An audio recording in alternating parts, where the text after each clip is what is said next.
போட்டித் தேர்வுக்கு தயாராகி கொண்டிருக்கும் அனைத்து அன்பர்களுக்கும் வாழ்த்துக்கள். 12ஆம் வகுப்பு தமிழ் இறை வாழ்த்து. ஒன்றே எண்ணின் ஒன்றேயாம், பலவென்றுரைக்கின் பலவேயாம், அன்றே எண்ணின் அன்றேயாம், ஆமே எண்ணின் ஆமேயாம், இன்றே எண்ணின் இன்றேயாம், உளதென்றுரைக்கின் உளதேயாம், நன்றே நம்பி குடி வாழ்க்கை நமக்கிங்கென்னோ பிழைப்பம்மா. இப்பாடலை இயற்றியவர் கம்பர். பாவகை.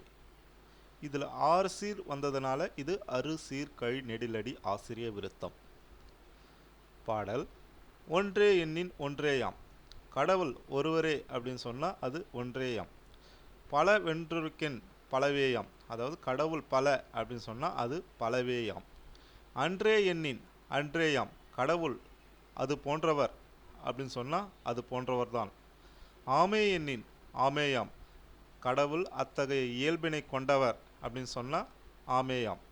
இன்றே எண்ணின் இன்றேயாம், கடவுள் இல்லை என்று சொன்னால் இல்லைதான்.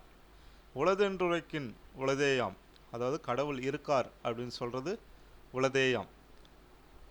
நன்றே நம்பி குடி வாழ்க்கை, கடவுளோட குடி வாழ்க்கை நன்று என்பது இங்கு வியப்பை குறிக்கிறது, நம்பி என்பது இறைவனை குறிக்கிறது. கடவுளின் குடி வாழ்க்கை, இத்தகைய இயல்பினை கொண்ட கடவுளின் குடி வாழ்க்கை வியப்பானது அப்படின்னு சொல்கிறாரு. நமக்கு இங்கன்னோ பிழைப்பம்மா, இத்தகைய இறைவனை கண்டுணர்ந்து கடை தேர்வது எப்படியோ அப்படின்னு சொல்கிறார் கம்பர். அருஞ்சொற்பொருள். ஒன்றே எண்ணின் அப்படின்னா ஒன்று என்று கூறின், அன்றே எண்ணின் அப்படின்னா அன்று என்று கூறின், ஆமே எண்ணின்னா இன்ன இயல்பினது அப்படின்னு சொல்கிறது. நம்பி என்பது இறைவன். குடி வாழ்க்கை, அதாவது அனைத்து பொருள்களுக்குள்ளும் தங்கி வாழும் வாழ்க்கை. நன்று, வியப்பிற்குரியது. எண்ணோ பிழைப்பு, இப்படிப்பட்ட இறைவனை கண்டுணர்ந்து கடை தேருமாறு ஒன்றே நாம் செயற்பாலது, பிற உய்யும் நெறியாகாது. இப்பாடலால் இறைவன் உருவமும் அருவமும் அருவுருவமும் ஆகி எங்கும் நிறைந்திருக்கும் பரம்பொருள் என்பதையும், அப்பரம்பொருளின் துணை கொண்டே அதனை காண முடியும் என்ற உண்மையையும், அப்பரம்பொருள் எங்கும் எதிலும் ஊடுருவி நிற்கும் இயல்பினது என்பதையும் அறியலாம். அப்பரம்பொருள் நம்மை தன் கருணையால் பாதுகாத்தால் மட்டுமே உய்ய முடியும்.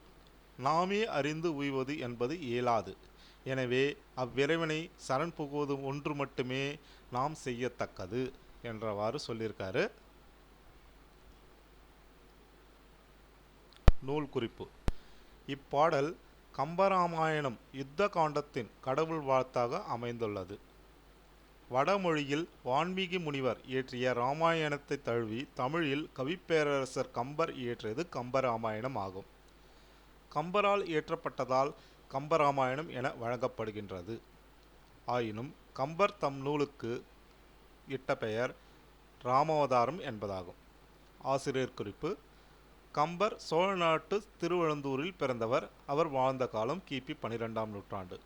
கம்பரோட சொந்த ஊர் திருவழுந்தூர், அவர் காலம் 12ஆம் நூற்றாண்டு.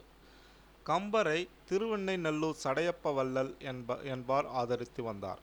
அதாவது கம்பரை ஆதரித்தவர் திருவெண்ணைநல்லூர் சடையப்ப வள்ளல்.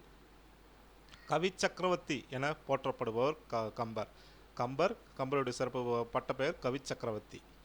கல்வியில் பெரியன் கம்பன் வீட்டு கட்டுத்தறியும் கவி பாடும், விருத்தமெனும் என்பாவின் உயர் கம்பன் என்னும் தொடர்கள் அவர்தம் பெருமையை விளக்குகின்றன. அவருடைய சிறப்பு என்னென்னா, கல்வியில் பெரியன் கம்பன் வீட்டு கட்டுத்தறியும் கவி பாடும், விருத்தம் என்னும் ஒன்பாவில் உயர் கம்பன். இவர் இயற்றிய நூல்கள் சடகோபரந்தாதி, ஏறெழுபது, சிலை எழுபது, திருக்கைவழுக்கம், சரஸ்வதி அந்தாதி முதலியன. புகழேந்தி புலவர் ஒட்டக்கூத்தர் ஔவையார் முதல்வோர் கம்பர் காலத்தில் வாழ்ந்த புலவர் பெருமக்கள் ஆவர். இதில் இலக்கண குறிப்புகள். வாழ்க்கை என்பது தொழிற்பெயர். அம்மா வியப்பிடைச் சொல். நன்றி, வணக்கம்.